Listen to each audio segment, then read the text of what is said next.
महामहिम राज्यपाल महोदय, चीफ सेक्रेटरी साहब, देवियों और सज्जनों, मैं महामहिम का ऋणी हूं कि उन्होंने आज एक ऐसे जगह पर मुझे बोलने का मौका दिया है, एक ऐसे क्षेत्र में जो कि ना केवल सामरिक रूप से यानी कि केवल स्ट्रैटेजिकली इंपॉर्टेंट नहीं है, बल्कि ये हमारे देश की एक ऐसी धरोहर है जहां पे कभी अर्जुन को शंकर भगवान का दर्शन हुआ था। किरतेश्वर मंदिर है यहां पे, और उसके कई सालों के बाद हम कहते हैं सनातन, तो उसको हम ईयर्स में उसको एक्स्ट्रापोलेट नहीं कर सकते हैं, लेकिन यहीं से पद्म संभव यहां से तिब्बत गए थे, रिम्पोचे महाराज जिनको कहते हैं, वो भी यहां गए थे। तो जहां पे इतने पावन चरण पड़े हों, वो जमीन कितना धन्य हो सकता है। शायद उसी के कारण मुझे और गुरुजी को यहां आने का मौका मिला, और मुझे आज ये जो शीर्षक दिया गया है, the title of my talk today, बदलते भारत में हमारा योगदान। ठीक है, India is Indeed changing, Bharat बदल रहा है। यूं कहें कि काफी बदल चुका है। जो आपने पिछले 70 सालों में, जो 50 साल में नहीं देखा, वो पिछले 2 दशक में आप देख रहे हैं। तो जिसको कहते हैं एक्सेलरेशन ऑफ चेंज, बदलाव की जो गति है वो दिन पर दिन तेजी हो उसमें आ रही है। तो अगर आज के परिप्रेक्ष्य में बात करें, तो मैं ये बदलाव की जब बात करते हैं तो मैं 3 बिंदु पे मैं एम्फेसाइज करूंगा। और सबसे पहला है, देखिए आर्थिक रूप से भारत कितना बदल गया है। मैं गांव का रहने वाला भी हूं, खेती भी करता हूं, गांव से भी वास्ता रखता हूं, और अपने आंख और कान हमेशा सचेत रखता हूं। तो बदलाव मुझे देखने को मिल रही है, और अभूतपूर्व अगर इसको कहा जाए तो गलत नहीं होगा। और आज हम दुनिया की, we are the 5th largest economy of the world. तो उसका असर है, उसका असर यह है कि आपसे अंतर्राष्ट्रीय जगत में द्वेष करने वालों की संख्या दिन पर दिन बढ़ रही है। और खास करके आपका पड़ोसी मुल्क जो है चीन, वो आपके इस ग्रोथ के रेट से वो कहीं ज्यादा परेशान है। क्योंकि अगर इस पूरे क्षेत्र में, एशिया में या इंडो पैसिफिक रीजन में, अगर कोई एक ताकत भारत को चुनौती या चीन को चुनौती दे सकता है, तो वो भारत है। तो आज आप उस लीग में हैं, तो इसका भी असर देखा जा रहा है।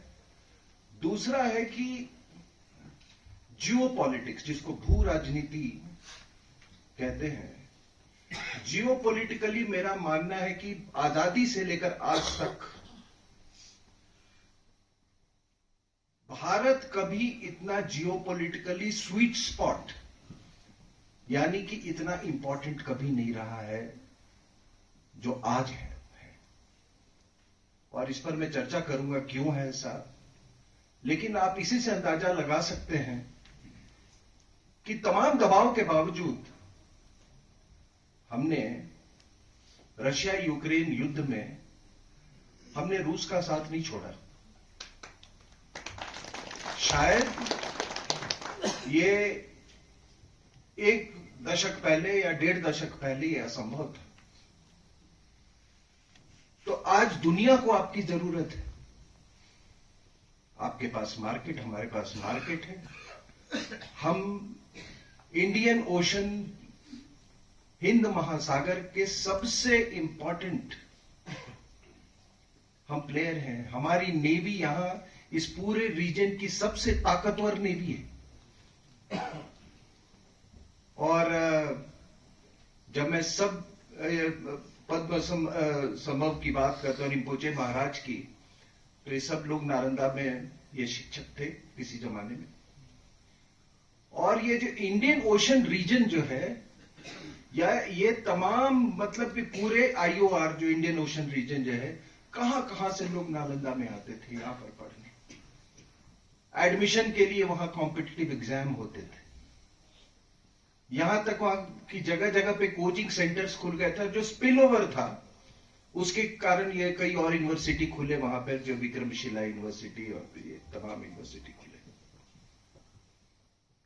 तो ये इंडियन ओशन रीजन में हमारा ये इंपॉर्टेंस है, ये सबसे बड़ा बदलाव है। और तीसरा, देवियों और सज्जनों, युद्ध की पद्धति बदल गई है। युद्ध की अपनी जो आपकी जो कल्पना है, कृपया उसको बदल दीजिए। न 62 की तरह लड़ाई होगी, न 71 की लड़ाई की तरह लड़ाई होगी। युद्ध की परिभाषा बदल गई है। बदली नहीं, वो और व्यापक हो गई है। तो जब कोई बोलता है कि 2000 आर्टिकल आया था 2013 में चीन हमला करेगा भारत में, तो हमला करके कहां आएगा? वो गैंगटॉक आएगा? थोड़ी कल्पना कीजिए। वो दिन जो है, उस तरह की वॉरफेयर का जो कॉन्सेप्ट है, उसे आपको बदलना होगा। दूसरी बात कि देखिए, हमको आज अगर हिंदुस्तान में, मैं अगर यूं कहूं कि देश मजबूत है, लेकिन माफ कीजिएगा, राष्ट्र कहीं मुझे कमजोर होता दिख रहा है। देश और राष्ट्र, there's a difference between state and nation. अगर नेशन कमजोर नहीं होता, राष्ट्र कमजोर नहीं होता, तो आपने जो वो नंगा दृश्य जब देखा था वहां पे किसान आंदोलन के समय में, और जो लाल किले पे जो नौटंकी जो हो रही थी वहां पे, वो एक आदमी को भय नहीं लेकिन डर तो जरूर पैदा करता है कि अगर भारत के राजधानी में अगर ऐसा हो सकता है, तो फिर दूसरे इलाकों में इसका कौन सा ये रूप ले सकता है, what form it can take. इसका डर तो है। दूसरा, आपने देखा, भारत तेरे टुकड़े होंगे इंशाअल्लाह इंशाअल्लाह। चलो, वो कुछ सिरफिरे लोग थे, लेकिन उनके सपोर्टर्स वो अंग्रेजी बोलने वाले थे। They all came from they had enjoyed the perks and the privileges that this country has to offer. उन लोगों ने, अब इसको वोकिज्म के नाम पे कहिए, लिबरलिज्म के नाम पे कहिए, तो इसीलिए मैं कह रहा हूं कि देश मजबूत है, लेकिन राष्ट्र कहीं पे कमजोर हो रहा है। आपने देखा होगा कि आप सब जानते हैं कि जब राम जी और लक्ष्मण जी को ले जाया गया, गुरु वशिष्ठ ने जब कहा कि इनको दीजिए, हमें इन लड़कों का इस्तेमाल करना है, वो तो गुरु थे, वो जानते थे कि इनमें कौन सी क्षमता थी। तो सुबाहु मरीचिए इन राक्षसों को मारा। वो क्यों मार रहे थे उनको? वो इसलिए क्योंकि वो जो हमारे ऋषि थे वो R&D का काम करते थे, रिसर्च एंड डेवलपमेंट का, उसमें ये बाधा पहुंचा रहे थे। इसीलिए ताड़का मरीचि का वध करना पड़ा। तो उसी तरह जो आपके राष्ट्र निर्माण में जो बाधा पहुंचाए उसकी क्या सजा होनी चाहिए, that I leave it up to you.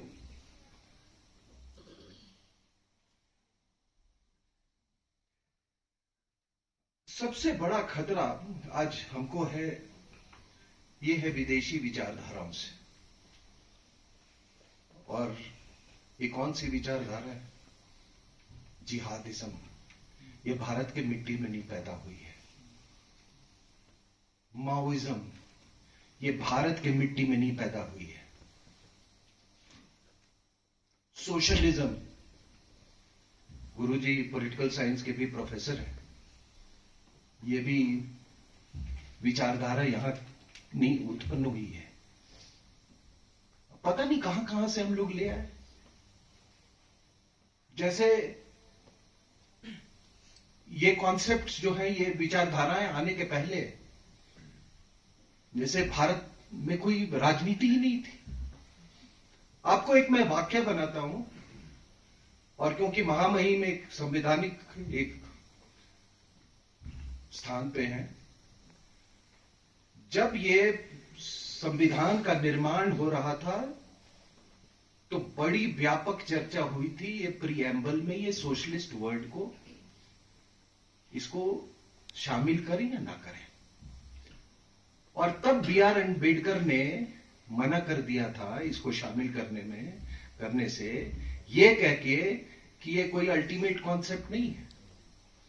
हो सकता है आने वाली पीढ़ियां जो हैं इससे कहीं बेहतर कॉन्सेप्ट लेके आए, लेकिन आपको मालूम है किस हालात में, और कुछ समय शीत युद्ध अपने शिखर पे था, cold war was at its peak, और किसके दबाव में ये दो वर्ड सेक्युलरिज्म और सोशलिज्म ऐड किया गया।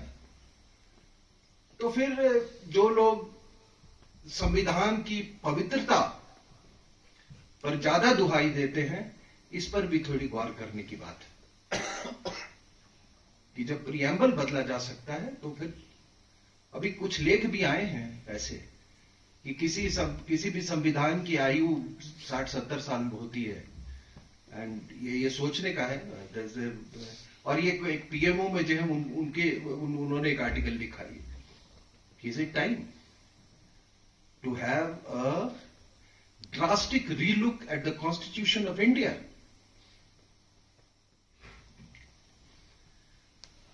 देखिए, हम सब सनातनी हैं और सनातन विस्तारवाद में विश्वास नहीं करता है। हम वो माओ की फिलॉसफी पे नहीं जाते हैं। आप लोगों ने सब वो 5 फिंगर्स का सुना है ना? Mao make that famous statement that 5 finger है तिब्बत के, उसमें एक लद्दाख है, सिक्किम है, नेपाल है, अरुणाचल है, ठीक है, सिक्किम भी उसमें शामिल है। और एक बात मैं बता दूं कि इस विचारधारा से अगर आप सोचते हैं कि माओ के बाद वाली जो नेतृत्व है, उस विचारधारा को उसने 5 फिंगर्स वाली विचारधारा को छोड़ दिया है, ये ऐसा समझना हमारी बहुत बड़ी भूल होगी। तो हम ये, चाहे वो कम्युनिस्ट हो, चाहे वो कोई भी, ये मैं जो फॉरेन इसकी आइडियोलॉजीज की बात हो रहा हूं, कम्युनिस्ट हो, चर्च हो, सब एक्सपेंशनिज्म पे बिलीव करते हैं, विस्तारवाद में। हम इनका प्रहार सहते रहे हैं, लेकिन इसका मतलब ये नहीं है कि हम पैसिव होके इसका ये करें। ऑफेंसिव डिफेंस, आप अपनी रक्षा करना हमारा कर्तव्य है। तो इसलिए हमारा जो अप्रोच जो है वो ऑफेंसिव डिफेंस होना चाहिए, रक्षात्मक। और किस तरह से रक्षा करना है, इसकी बात मैं आगे आपसे करूंगा। उसके बाद देखिए, शास्त्र और शस्त्र, हर शस्त्र जो है, शस्त्र अब जिहाद है वो किसी शास्त्र से निकला है,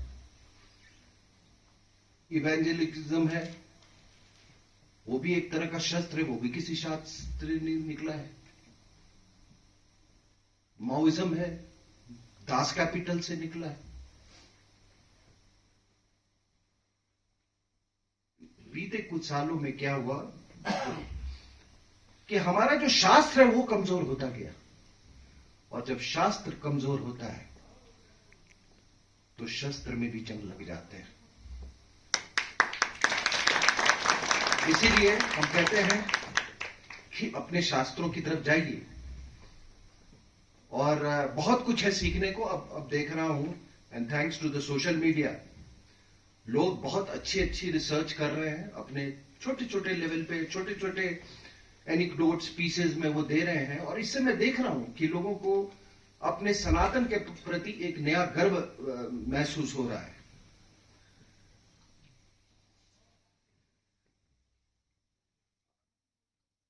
मैंने आपसे बात किया जियोपॉलिटिकल स्वीट स्पॉट का, तो देखिए मैंने कहा कि ये जो पूरा इंडो पैसिफिक स्ट्रैटेजी जो है वो आपके बिना संभव नहीं है, और इसलिए अभी जितने पावर्स हैं, इसके पहले क्या था, जो भू राजनीति क्या थी कि पाकिस्तान के बिना पश्चिम देशों का काम नहीं चल सकता था, क्योंकि उन्होंने एक लाइन बना रखी थी कोल्ड वॉर के टाइम में कि इसके नीचे, जिसको Central Asian Treaty Organization Baghdad line भी, कि उस लाइन के नीचे वामपंथ को मैंने नहीं आने देना है, तो उन्होंने उसको रोक के रखा था। तो इसलिए आज भी ये अंग्रेजों का पाकिस्तान प्रेम गया नहीं है। और देवी और सज्जनों, मैं इतना आपको कह सकता हूं कि पाकिस्तान एक टेरिटरी नहीं है, एक विचारधारा है। ये पाकिस्तान हमारे अंदर उतना ही पनप रहा है जितना 1947 में था। याद रहे सभी को कि 1946 के चुनाव में 82% और 83% Muslims had voted for the Muslim league, ठीक है ना। साउथ में तो 100%, महाराष्ट्र में, बॉम्बे में 100%, लेकिन वो लोग गए नहीं। तो ये अभी अपने अफगानिस्तान और पाकिस्तान का मैच देखा क्रिकेट का, तो आपने देखा कि कुछ एक वर्ग अफगानिस्तान को चीयर कर रहा था और एक वर्ग पाकिस्तान को चीयर कर रहा था। तो ये पाकिस्तान जो है एक विचारधारा है। दूसरा, मैं देखिए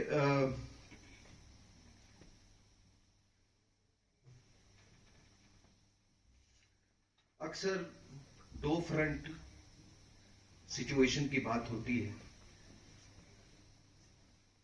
ये कोई नई बात नहीं है। ये आप लोगों को याद होगा 87-88 में इधर भी एक ऑपरेशन चेकर बोर्ड चल रहा था हमारे एक्साइज, और उधर ब्रास टैक्स चल रहा था।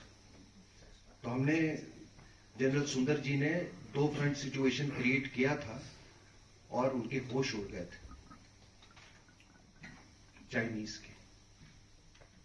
तो इसलिए कोई ये जो आपको डराने की कोशिश करता है या कोई ये कार्ड खेलता है टू फ्रंट सिचुएशन के, आप बिल्कुल इत्मीनान रहें। आपको मैं पूरे जिम्मेदारी के साथ में कह सकता हूं कि कन्वेंशनल वॉर में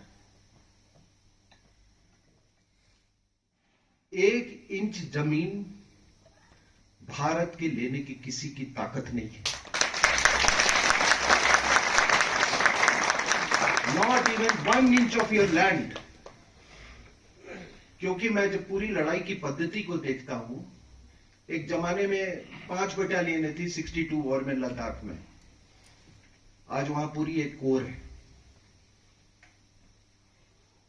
तो वो चाहे यहां पे हो, आपके इलाके में हो, लेकिन ये बात याद रहे कि मेरा अपना ये मानना है और मैं हर गोष्ठी में ये बात रखता हूं कि हमारा युद्ध या युद्ध जो और युद्ध जारी है वो पाकिस्तान एज ए टेरिटरी से नहीं है, जैसा मैंने कहा, वहां की जिहाद की जो आइडियोलॉजी है उसके साथ है। हमारा नाथुला के उस पार वो टिबेटन से हमारा कोई झगड़ा नहीं है, वो टिबेट है। और मैं बार बार कहता हूं कि इसको चाइना बोलना बंद कर दीजिए, उधर टिबेट है, हमारा उनसे झगड़ा नहीं है। हमारा वामपंथ विचारधारा से झगड़ा है। और इसका ये विचारधारा कहां तक जाती है? ये विचारधारा अगर आप ये मैप देखें,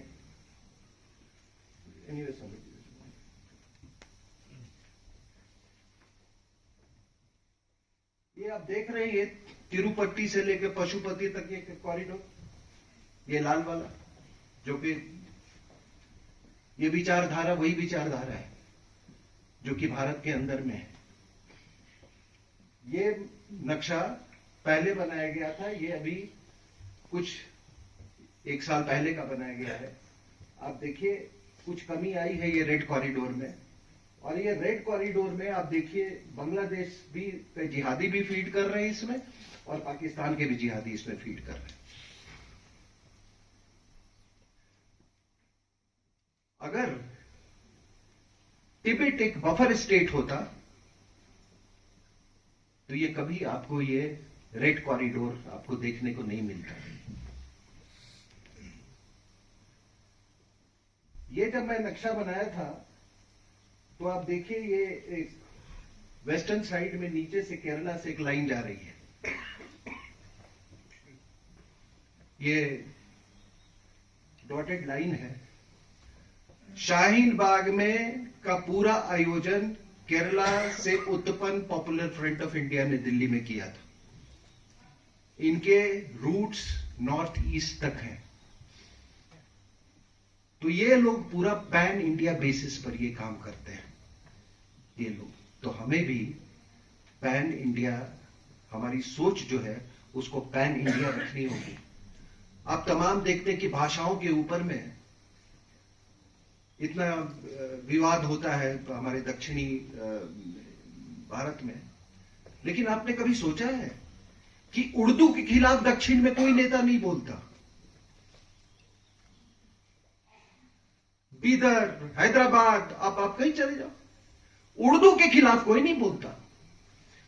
और ये अगर दुनिया में अगर कोई सबसे बड़ा फ्रॉड अगर भारत के साथ हुआ है, ये उर्दू भाषा को एक अलग भाषा का दर्जा देना। मैं क्यों कह रहा हूं कि बिना वर्ब के कोई भाषा हो सकती है?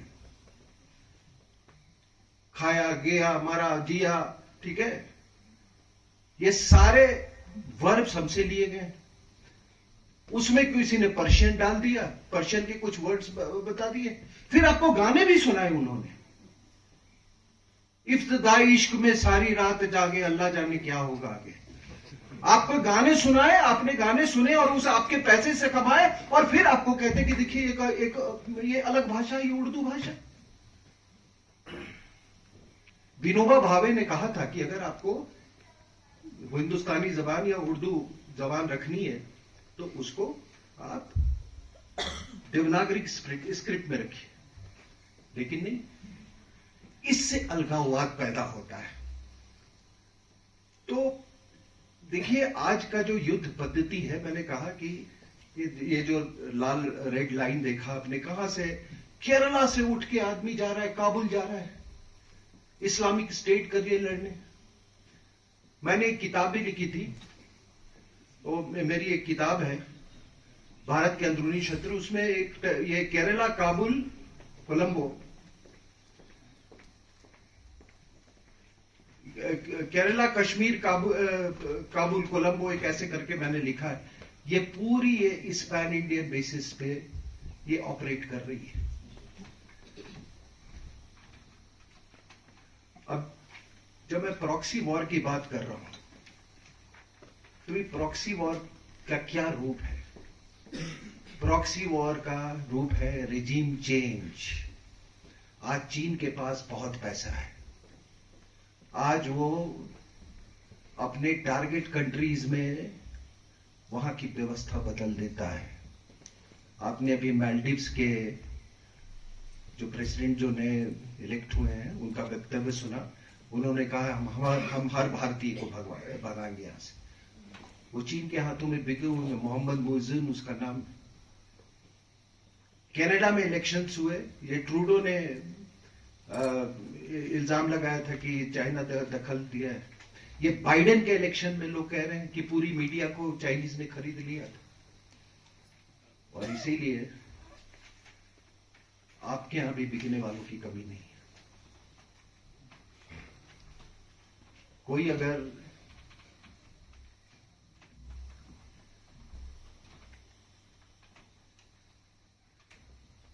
अगर चुपके चुपके अगर कोई जाता है,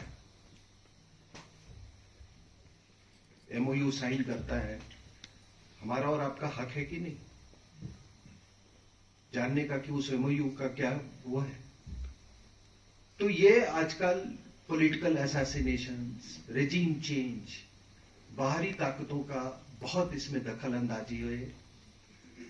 अब आप यहां पर प्रॉक्सीज कौन है? प्रॉक्सीज में बीबीसी, अल जजीरा, एनजीओज, जॉर्ज सोरस, जिसने ऐलान किया है कि मैं $100 बिलियन खर्च करूंगा दिल्ली की वर्तमान व्यवस्था को बदलने के लिए। ठीक है, पॉलिटिकल डायनास, जुडिशियल डायनास, किसी भी डायनास को खरीदना बहुत आसान होता है। यूनिवर्सिटी जैसे हार्वर्ड, अभी इजराइल ने क्या किया, जितने भी जूइश बिजनेसमैन थे उन्होंने सारी फंडिंग रोक दी है हार्वर्ड की। ये गढ़ है, ये पूरी दुनिया में ये वॉकिज्म। तो ये प्रॉक्सीज हैं इनके।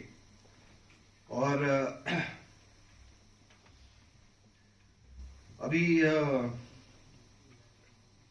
यहां पर जो गान हुआ उसमें यूनिटी इन डाइवर्सिटी, अनेकता में एकता की बात कही गई।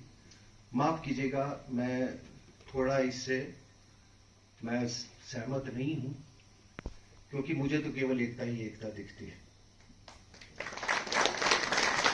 देवियों और सज्जनों, पांच चीजें भारत को जोड़ती हैं। वह है संस्कृत। जितनी भाषाएं भारत में हैं, ज्यादातर भाषाएं, उनका कहीं न कहीं उनका स्रोत जो है वो संस्कृत है। चाहे वो नेपाली भाषा ही क्यों ना, बंगाली क्यों नहीं, असमीज क्यों नहीं, गुजराती क्यों नहीं। दूसरी चीज जो जोड़ती है वो है साड़ी। मणिपुर से लेके केरला तक महिलाएं साड़ी पहनती हैं। तीसरी चीज है संगीत।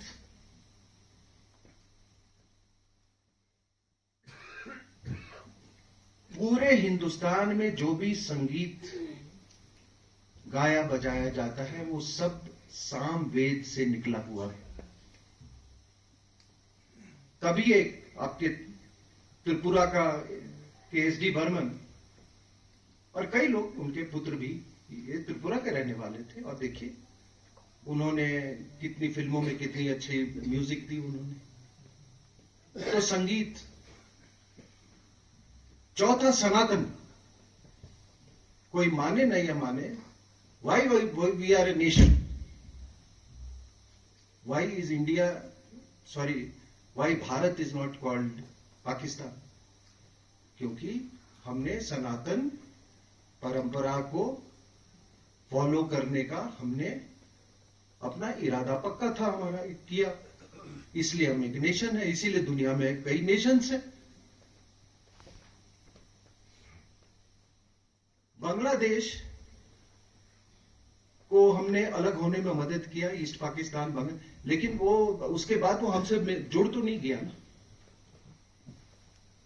पाकिस्तान से अलग हुआ संस्कृति के नाम से, और एक अलग देश है क्योंकि वो एक अलग मजहब फॉलो करना चाहते हैं। और आखिरी में पांचवी चीज है साइंस। जो अवैज्ञानिक है वो कभी सनातन हो ही नहीं सकता।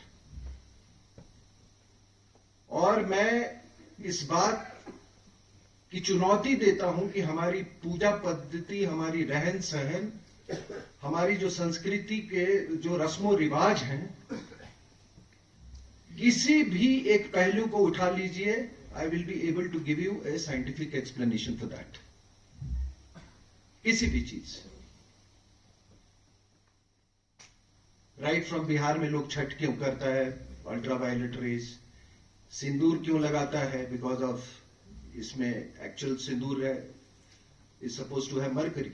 वो पिट्यूटरी ग्लैंड से वो रिएक्ट करता है, जब हार्मोनल चेंजेस होता है तो उसको बैलेंस, एनीथिंग। आप लोटे में पानी बिकॉज इसलिए रखते हैं रात को कि उसका जो सरफेस टेंशन है वो पानी का सबसे, यू नेम अ थिंग। आप पितृ उसमें आप कौओं को खीर पूरी खिलाते हैं इसलिए बिकॉज वो मेटिंग सीजन होता है, और कौआ जो है वो पीपल के पेड़ को प्रोपोगेट करता है।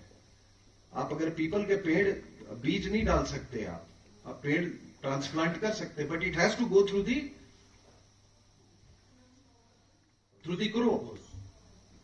तो हर चीज के पीछे एक साइंटिफिक रीजन है। उसके बाद मैं एकता की बात कर रहा हूं। मुझे याद, just I take 2 more minutes। मुझे याद है द वीक मैगजीन में किसी ने एक लेख लिखा था, तो उसमें एक जर्नी उसने स्टार्ट की थी जम्मू से, और जम्मू से केरला कोई ट्रेन जाती थी, पता नहीं अभी चलती कि नहीं, it used to take 3 days। तो उसने पूरा जो ट्रेन में जो मेनू था, जो सर्व हुआ, उसका उसने वर्णन किया था। तो जम्मू में उन्होंने कहा मुझे राजमा मिला, रोटी मिली। वो थोड़ा पंजाब में मैं आया तो पंजाब में दाल थोड़ी गाढ़ी हो गई, तो कोई दूसरी दाल थी, मां की दाल थी। रोटी थोड़ा मोटा हो गया। थोड़ा नीचे गया उधर तो दाल थोड़ी मीठी हो गई। फिर मैं साउथ में गया तो दाल जो है वो सांभर बन गया, but essentially it remained roti and dal. So that is why ये से कि ये, और सबसे बड़ा उदाहरण अगर कोई हमारी यूनिटी का है तो वो है the sacred geography of India. अगर काशी है तो उत्तर काशी भी और शिव काशी भी है। अगर देवी के बॉडी के पार्ट्स गिरे तो वो नैना देवी में भी गिरे, वो ज्वाला देवी में भी गिरे, वो बलूचिस्तान के हिंगलाज माता का जो है वहां भी गिरे, कामाख्या में भी गिरे। This is the sacred geography of India. और मैं वही कह रहा हूं कि आज मैंने आपको ये कीर्तेश्वर मंदिर का वर्णन किया। आप कहीं चले जाओ, ये तो सिक्किम है। आप तिरुपति में चले जाओ तो उसमें एक वर्णन है कि वो जब भगवान शंकर जब जा रहे थे कैलाश की तरफ तो वो कई लोग उनके साथ थे और वो लेट हो गए सुबह उठने में, यात्रा जारी रखनी थी, तो उन्होंने कुछ कर्ज किया, सबके सब मूर्ति बन गए वहां पे। कुछ सही हो गलत हो ऐसी, तो आप पूरे हिंदुस्तान में आप देखो कि कहां कहां शक्तिपीठ है, किस तरह से ज्योग्राफी स्प्रेड है। अगर गंगा है तो उत्तर गंगा भी है, गोदावरी को भी कई लोग गंगा कहते हैं। तो that is the sacred geography of India. इसमें एक और चीज मैं आपको बता दूं, कोई कहता है कि हम ये जातियों से भरा देश है, ये वो है। आपको मालूम है कि कितने जो महत्वपूर्ण मुख्य ऋषि हमारे हुए, उसमें से कई हैं वो ब्राह्मण नहीं थे। विश्वामित्र he was a क्षत्रिय,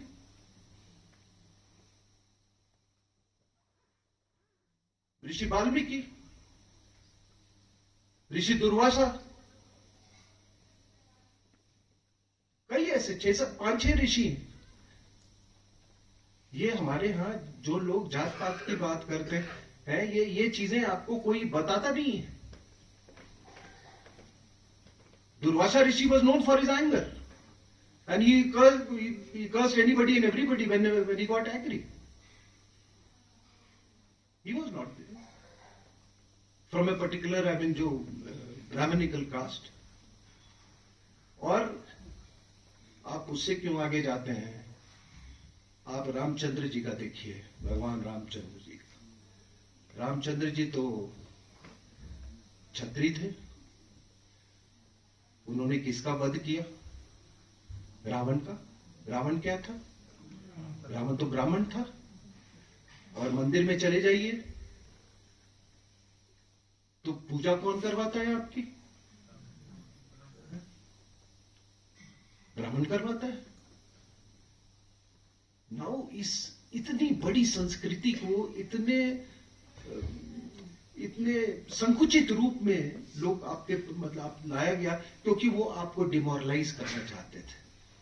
तो इसलिए सॉल्यूशन यही है कि भारत के परिप्रेक्ष्य में सोचें, भारत के परिप्रेक्ष्य में अपना निर्णय लें, अपना जो भी आपका मत, आपका अधिकार है, उसको भारत की परिप्रेक्ष्य में लें। और ये टिबेट को ये चाइना बोलना बंद कर। इससे पूरा परसेप्शन जो है वो चाइना, जैसे हम लोग प्लेन से आके यहां बैठे हुए हैं ना, कई लोगों की सांसें कल फूल रही थी, मैं गया था वो नाथुला पास में, वैसे ही चाइनीज ना जब उधर से आता है वो हैंड चाइनीज, जब प्लेन से, तो उसकी भी सांसें फूलती हैं। वो 7 फीट लंबा नहीं है और उस तरफ टिबेटन रहते हैं। अगर टिबेट को हमने बफर स्टेट नहीं बनाया होता, ये नहीं जाने दिया होता, जो कि बिल्कुल हमारे हाथ में था, क्योंकि 1950s में उस समय इनकी औकात नहीं थी, तो आज ये 3440 किलोमीटर का, जिसमें 2004 किलोमीटर आपका है, ये बाउंड्री नहीं होता और चाइना आपका नेबर नहीं होता। उसी तरीके से नेपाल एक हिंदू राज्य था, वो आपकी तरफ देखते थे हर चीज के लिए। मैं नेपाल पे मैं गया, मैंने सैकड़ों मील वहां सफर किया और तब मैंने वो किताब लिखी। लेकिन जब आप ही इतने एपोलोजेटिक थे अपने आस्था को लेके, तो आप देखिए वो एक बफर था, चला गया। और आखिरी में सिक्किम में लोगों को थोड़ा सजग रहने की यहां पे जरूरत है, क्योंकि यहां पे कुछ धार्मिक स्थान है, खास करके कुछ ये जो मॉनेस्ट्रीज हैं, वहां पे चीन का बहुत बड़ा मतलब प्रयास है। आपको मालूम है रूमटॉप मशीनरी क्या यहां पर ये हुआ था। दूसरा जो आपने डोकलाम में देखा, वो इसलिए that's why it spoke of strategic importance of Sikkim, कि इसको पेनिट्रेट करके वो बांग्लादेश के जरिए वो बे ऑफ बंगाल में जाना चाहते हैं, ताकि उनका यहां से एक समुद्री उनको रास्ता मिल जाए। यूनान प्रोविंस के लिए उनको म्यांमार से ऑलरेडी मिल चुका है, जिंगजियांग प्रोविंस के लिए वो गदर पोर्ट से मिल चुका है पाकिस्तान से। तो यहां पर ये कोशिश जारी रहेगी और इसीलिए वो नॉर्थ ईस्ट को उथल पुथल वो रखना चाहते हैं। और जो मणिपुर में जो आपने देखना, उसमें बिना कोई शक मैं ये कह सकता हूं कि उसमें चीन का बहुत बड़ा हाथ था। तो इसलिए आप लोग को सबको इस मामले में सजग रहना है। मुझे सुनने के लिए बहुत बहुत धन्यवाद।